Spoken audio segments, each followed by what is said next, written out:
Саул Израиль защищал, он первым был царем, но Божью волю нарушал, лукавство было в нем. Пришел к Саулу Самуил, царю сказал пророк: «Саул, ты Бога прогневил, тебя оставит Бог». И стал Саул с тех пор страдать, его терзал злой дух, и призван был его смирять, лаская песней слух, прекрасный юноша Давид. В горах он пас овец, но вскоре стал он знаменит, избрал его Творец.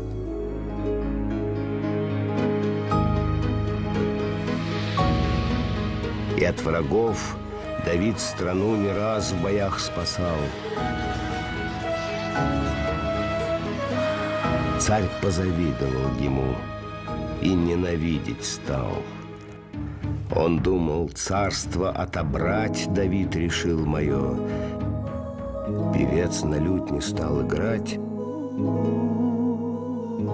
а царь метнул копье. Отпрянул в ужасе певец, и не был он убит. Покинул тайно он дворец, скорбя бежал Давид.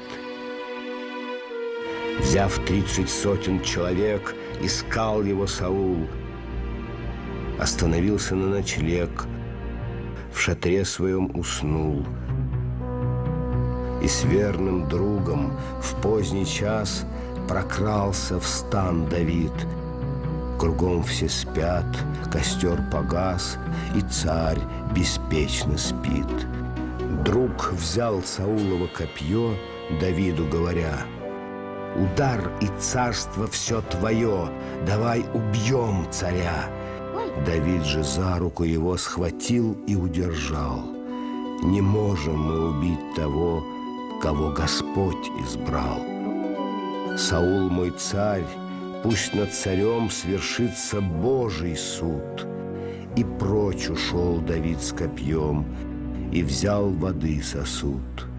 И, став поодаль, прокричал: «О, повелитель мой, кто взял копье, пока ты спал, и твой сосуд с водой?» Чей это голос?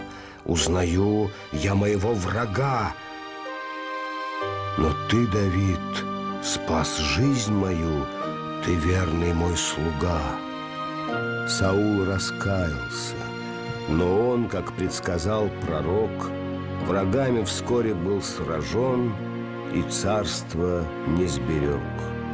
И Бог судил Давиду стать израильским царем, и пребывала благодать великая